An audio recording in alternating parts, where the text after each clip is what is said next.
We've all felt it. The day after a short or restless sleep, when sugary treats feel more tempting and energy dips too soon. That response isn't just from fatigue. Instead, it reflects changes in blood sugar regulation. According to the Heart Disease and Stroke Statistics 2023 update from the American Heart Association, more than one-third of adults sleeps less than 7 hours per night, an everyday pattern linked to metabolic changes, independent of diet or activity levels. In midlife and later adulthood, when glucose tolerance naturally declines, the impact of insufficient sleep becomes more pronounced. Still, poor sleep isn't one problem with one cause. Some individuals don't get enough hours. Others fall asleep easily but wake repeatedly. Still others sleep at a schedule that misaligned with their circadian rhythm. Each of these patterns points to a different underlying driver, and all of these impact blood sugar control. This article examines the first of these patterns, chronic short sleep, habitually sleeping less than the body requires. We will look at what recent large-scale studies, 2023-2025, reveal about its effect on blood sugar regulation in 3 groups. Healthy adults. Adults with prediabetes. Healthy adults at elevated cardiometabolic risk, elevated BMI, family history. After reviewing the evidence, we will conclude with 10 practical strategies to help you extend total sleep time. Let's get started. Chronic sleep curtailment, long-term short sleep, in healthy individuals. Chronic insufficient sleep, habitually getting less sleep than needed, is a significant risk factor for impaired blood sugar control and type 2 diabetes. Recent large-scale studies confirm earlier findings that people who consistently sleep too little are more likely to develop metabolic issues. For example, a 2024 analysis of 247,000 middle-aged adults in the UK found that those sleeping less than 6 hours per night had a markedly higher risk of developing type 2 diabetes over 12 years, compared to those sleeping 7-8 hours. Specifically, sleeping 5 hours per night 16% higher risk. Sleeping 3 to 4 hours per night 41% higher risk. What makes this study notable is that the analysis statistically accounted for an extensive range of variables to isolate the effect of sleep duration, demographic and social factors, including age, biological sex, socioeconomic status measured by the Townsend Index, and educational level. Race and ethnicity. Self-reported categories including African or Caribbean, Asian, White European, or other combined groups, which were tracked because some groups have higher reported rates of T2D. Key lifestyle habits, including a healthy diet score, smoking status, frequency of alcohol intake, and physical activity level. Baseline clinical metrics, including body mass index and systolic blood pressure. Coexisting health factors, including the frequency of insomnia symptoms and the use of antidepressants, both of which can independently influence sleep and metabolism. Even after these adjustments, short sleep duration remained independently associated with a higher risk of developing type 2 diabetes. Specifically, this increased diabetes risk with short sleep persisted even in participants who maintained a healthy diet and lifestyle. Mechanistic studies mirror this pattern. When sleep drops below physiologic need, muscle and liver cells become less responsive to insulin. This causes the pancreas to secrete more of it to maintain normal blood sugar levels. Over time, this compensatory pattern creates a state of low-grade insulin resistance, one that can progress even in lean, otherwise healthy adults. If this is the effect in healthy individuals, what happens in those already more susceptible? That's where we turn next: chronic short sleep in prediabetic adults.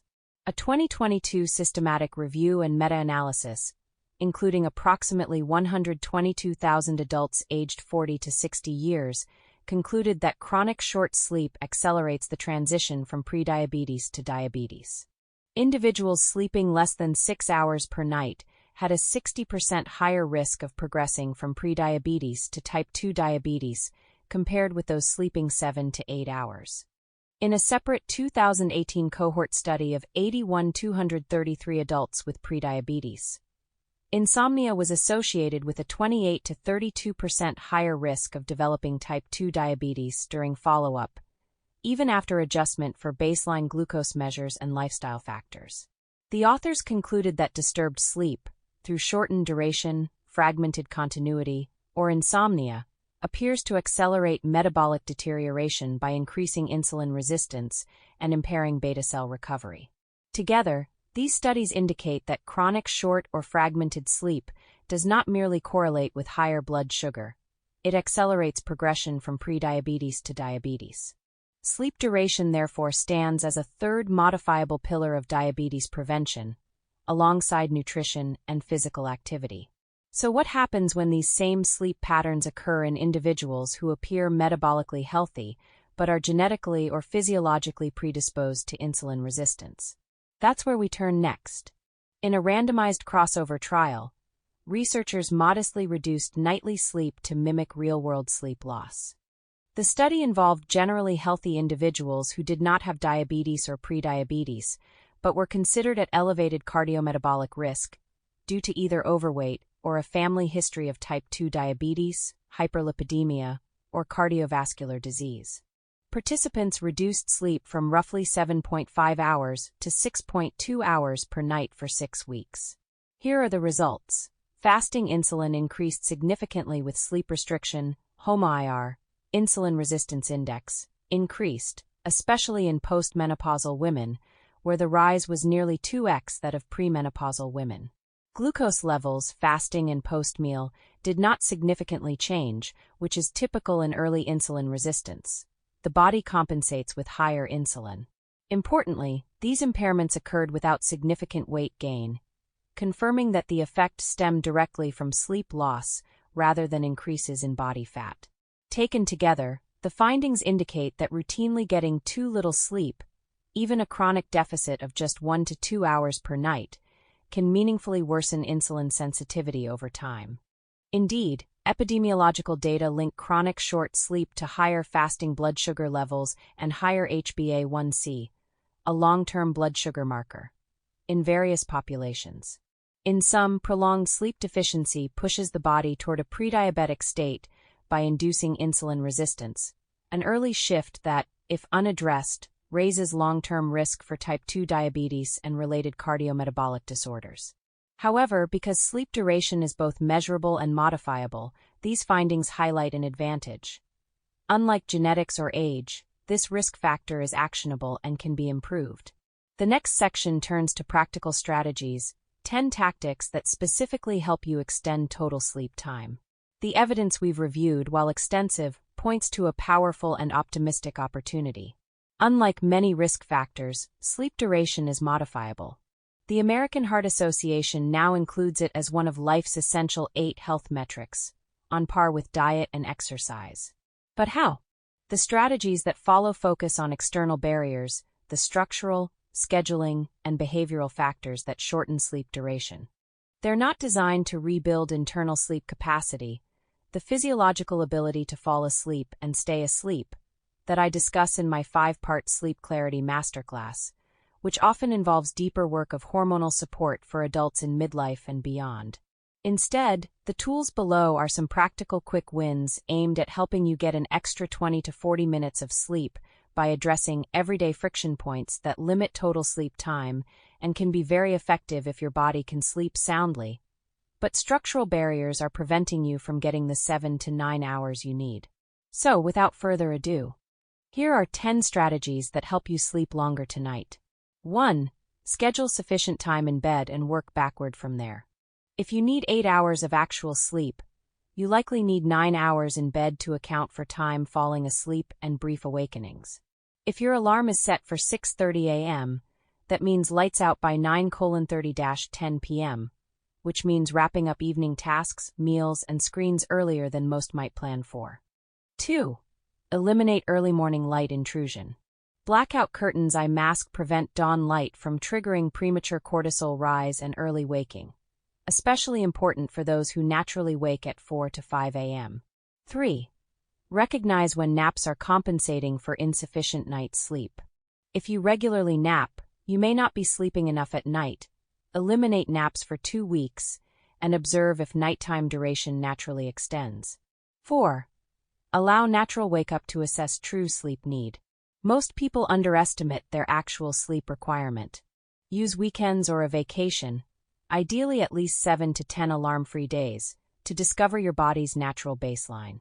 If you've been undersleeping for months or years, expect your body to initially extend to 9 to 10 hours as it compensates for accumulated sleep debt.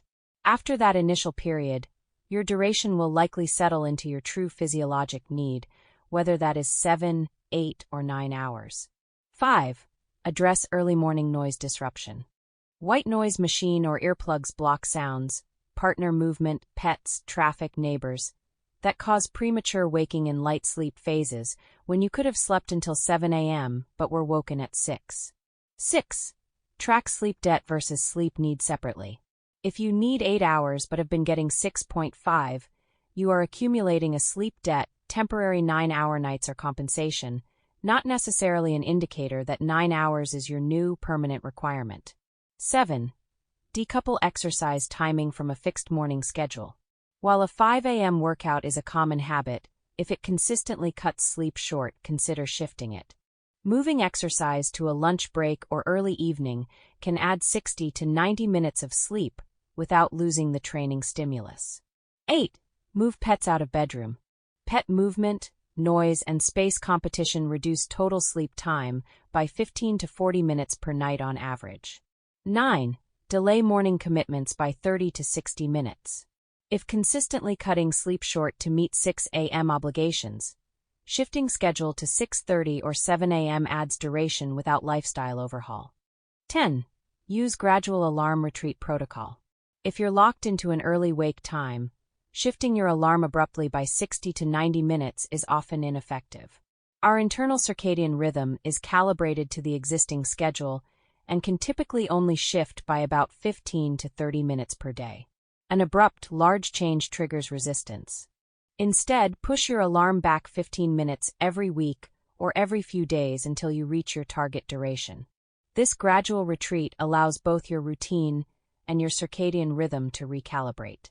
If this episode was helpful, consider liking and subscribing so you'll be notified when new ones go live. And if you'd like to help more people move past 3 a.m. wake-ups, share this episode with someone who's been struggling to stay asleep. To learn more about Sleep OS, my flagship system built to help you sleep through the night, even when good sleep hygiene hasn't worked, visit thelongevityvault.com. The link's in the show notes.